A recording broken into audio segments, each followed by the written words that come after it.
Hey there, I'm Steve, and welcome to Jamson Entertainment. And welcome to the conversation. Just before we get started, there are many ways you can help. You can like and subscribe so you never miss the conversation. But most importantly, please share this video. Get the word out there as a community. We can talk about all the things that we love. Today on Throwback Thursday, we're looking at The Hobbit, The Desolation of Smaug. In addition to the cast, to the last film, this is starring Orlando Bloom, Eveline Lilly, Lee Pace, Luke Evans, Stephen Fry, Ryan Gage, Michael Piersbrent, and Lawrence McClure. In this one, I felt the runtime, and that's not normally a good thing. And despite not reading the book, I can definitely see where the padding for this film came in. For most of this movie, Gandalf, Bilbo, and the dwarves are running from the orcs. It doesn't necessarily pick up directly where it left off in the last one. Much like in the last one, they travel vast distances while they're being pursued. They go through normal forest. While going through there, Gandalf knows of a safe place, but the owner may not be so friendly. He is a skin changer by the name of Beorn. Gandalf says, the man is reasonable, but the beast is not. They actually have to run from the beast,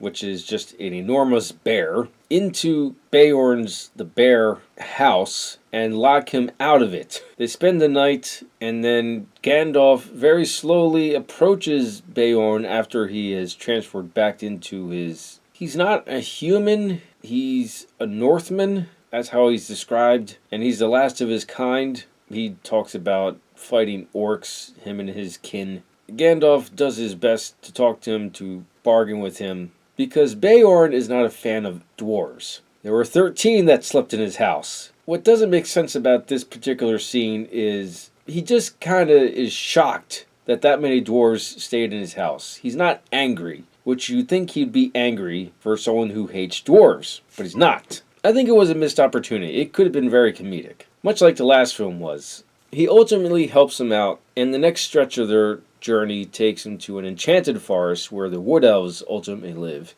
And Gandalf tells him the water is enchanted. Do not touch it. It's bad news. And be wary of, I think, the air? I can't remember what he said. But after he tells him that, he goes off on his own mission. And that's where the padding is. To my knowledge, the parts in here where Gandalf is off doing his own thing is not in the book. I have heard that in the book, Gandalf comes and goes with the group. And I guess a way to explain where he's going and what he's doing and tied into Lord of the Rings is for him to pursue what's going on in this one area, this abandoned area of men, and investigate this necromancer. It is in the last film, I just didn't mention it because it is very enjoyable, and weaving The Hobbit and Lord of the Rings was done better in that one than it is in this one. This one is like, yeah, Lord of the Rings is a thing, and it's going to happen after this series. My favorite part in this movie,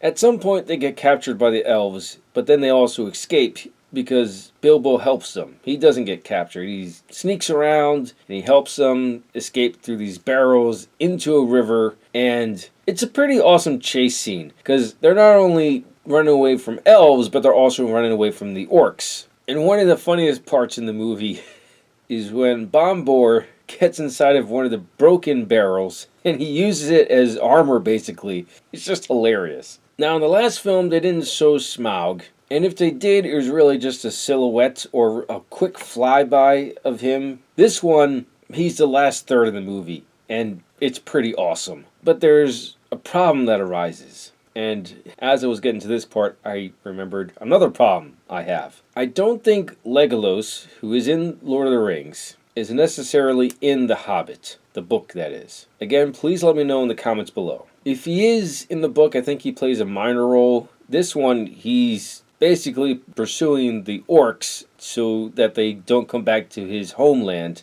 and wreck things. That's all well and good. The problem I have with Legolas isn't the character, it's Orlando Bloom. There is a huge difference between Orlando Bloom in The Hobbit and Orlando Bloom in Lord of the Rings. You can see he's older, and he's supposed to be younger in these movies. And I just can't unsee it. Now we'll get back to the problem I have with the Smaug scenes. Smaug himself looks amazing. Every single shot. The CGI around him, for the most part, is lacking. like it goes straight to video game graphics when Smaug really gets moving through the Dwarven Kingdom. Which brings up a problem I had with the last film, but it wasn't as noticeable as it is in this one. So, in Lord of the Rings, Peter Jackson used forced perspective filming. And yeah, sometimes he did green screen against the other actors, but for the most part he did forced perspective filming to make it look like Frodo is smaller than Gandalf. In this one, I'm pretty sure everyone did their scenes separately. They probably did them together at one point so they can act more naturally off each other, but they also had to have shot them separately. And they just put them together in post,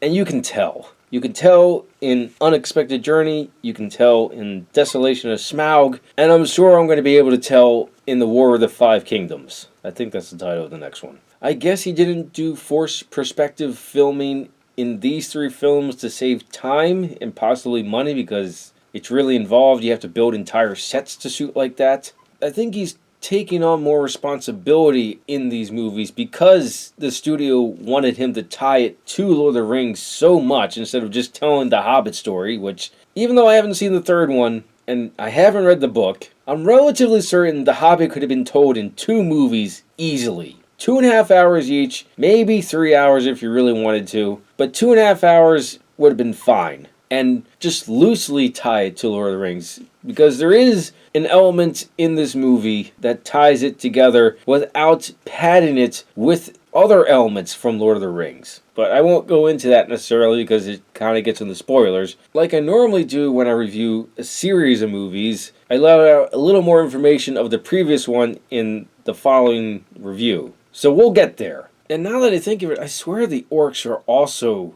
CGI. And in Lord of the Rings, they're all practical. I guess it's cheaper in the long run because you don't have to pay all those makeup artists and you can save time because you don't have actors and extras sitting in makeup for like 8 hours or something ridiculous like that. But it's noticeable. And that's sad because it's the same director and I don't know, the Lord of the Rings just looks better. Yeah, it has its graphic problems too, but not nearly to this extent. Despite feeling the runtime on this one, I still enjoyed myself, and I do look forward to the next one. Still holding a final rating until I watch the next one. Those are my thoughts on The Hobbit, The Desolation of Smaug. Let me know your thoughts in the comments below. Thank you for watching, and live your imagination.